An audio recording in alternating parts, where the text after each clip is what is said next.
Advanced courses తో పాటు first year నుండే campus recruitment training leading companies లో 13,000 plus placements with 13.5 lakhs highest package. Pahalgam ఘటన భారతదేశాన్ని తీవ్ర దిగ్భ్రాంతికి గురిచేసింది.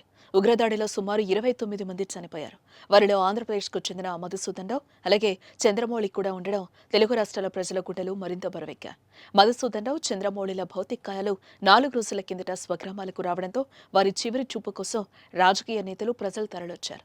అధికారిక లాంఛనాలతో చంద్రమౌళి అంత్యక్రియలు నిర్వహించారు.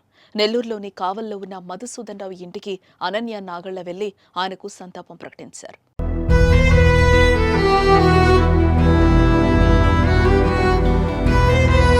మధుసూదన్ రావు పార్థివ దేహానికి నివాళులర్పించి అనంతరం అక్కడే ఉన్న మీడియా ప్రతినిధులతో ఆమె మాట్లాడింది.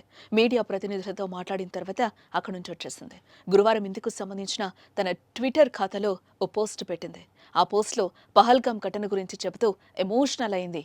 పహల్గామ్ ఘటన చాలా బాధ కలిగించిందని అన్నారు. మతం పేరు తెలుసుకుని మరీ చంపేయడాన్ని జీర్ణించుకోలేకపోయానని అన్నారు. మధుసూదన్ రావు గారి ఆత్మకు శాంతి కలగాలి, వారి కుటుంబానికి దేవుడు మనోధైర్యం ప్రసాదించాలి. భారత యువతగా మనం ఇలాంటి ఉగ్రవాద చర్యలను తీవ్రంగా ఖండించాలి. భవిష్యత్తులో ఇలాంటి సంఘటనలు జరగకుండా ఉండేందుకు మన ప్రభుత్వం దృఢమైన చర్యలు తీసుకోవాలని కోరుకుంటున్నాను అని అనన్య పేర్కొన్నారు.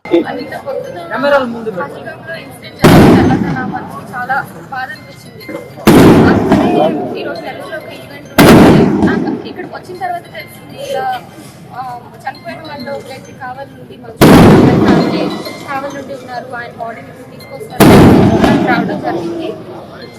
కానీ వచ్చేటప్పుడు తర్వాత ఇన్సిడెంట్స్ చూస్తుంటే మొత్తం అడిగి వాళ్ళు మనుషులు యువతలు మనుషులే అన్న మినిమం కామన్ సెన్స్ అనేది లేకుండా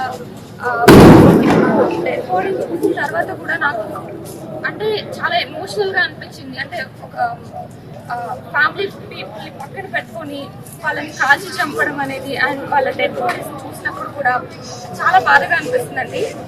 నేను ఒకటే విషయం చెప్పాలి అనుకుంటున్నాను, మనం చిన్నప్పటి నుండి ఎవ్రీ 5 yearsకి 10 yearsకి ఎవ్రీ టైం జమ్మూ కాశ్మీర్ అనగానే ఏదో ఒక ఇన్సిడెంట్ జరుగుతూనే ఉంది. ఇదేదో పొలిటికల్ రిలేటెడ్ మనకేంటి సంబంధం అని అనుకోకుండా మన భారతదేశంలో ఉన్న యువత అందరూ ఈ టైంలో అందరూ ఒకటైపోయి ఎవరైతే చేశారో దీనికి సంబంధించిన వాళ్ళని ఉరి తీసేదాకా లేకపోతే చంపేసేదాకా మనందరం కలిసి స్ట్రాంగ్ గా నిలబడి మనం దీనికి ఒక న్యాయం తీసుకురావాలి అని చెప్పి మన గవర్నమెంట్ కి మనం కూడా సపోర్ట్ చేయాలి అని అనుకుంటున్నాను.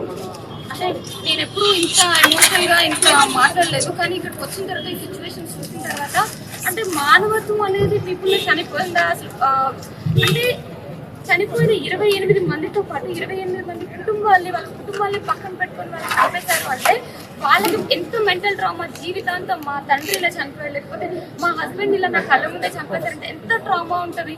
సో వాళ్ళు అనుకుంటున్నారు మతం అడిగి చంపారు అంటే వాళ్ళు ఏదో మా మతం గొప్ప అన్న దాంట్లో ఉన్నారేమో, కానీ వాళ్ళ మతంలో కూడా ఎవరు ఒప్పుకోరండి. ఏ మతమైనా ఎవరు ఒప్పుకోరు ఇలాంటి దుర్ఘటనలు జరగటం. సో ఈ కుటుంబానికి స్ట్రాంగ్ గా ఉండాలని అండ్ వాళ్ళ ఆత్మకు శాంతి చేకూరాలని మనస్ఫూర్తిగా కోరుకుంటున్నాను. జై హింద్. Thank you.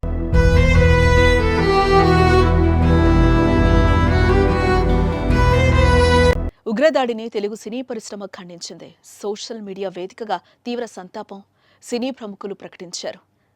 కానీ ఒక్కరు కూడా వచ్చి మధుసూదన్ రావు చంద్రమౌళి కుటుంబ సభ్యులను ప్రత్యక్షంగా పరామర్శించలేదు. కానీ టాలీవుడ్ నుంచి ఒక్క అనన్య నాగళ్ల మాత్రం కావలి మధుసూదన్ రావు ఇంటికొచ్చి పార్థివ దేహానికి నివాళులర్పించి తన దేశభక్తిని చాటుకుంది. మరోసారి రియల్ హీరోయిన్ అనిపించుకుంది.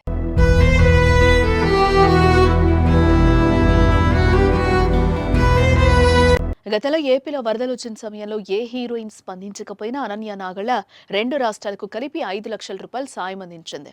బస్టాండ్లో పేదలకు దుప్పట్లు పంపిణీ చేశారు. ఆపదలో ఉన్న వారికి తన వంతు సాయం చేస్తున్నారు. ఇలా మంచి సేవా కార్యక్రమాలు చేస్తూ మంచి పనులు చేస్తూ అందరి ప్రశంసలు అందుకుంటోంది.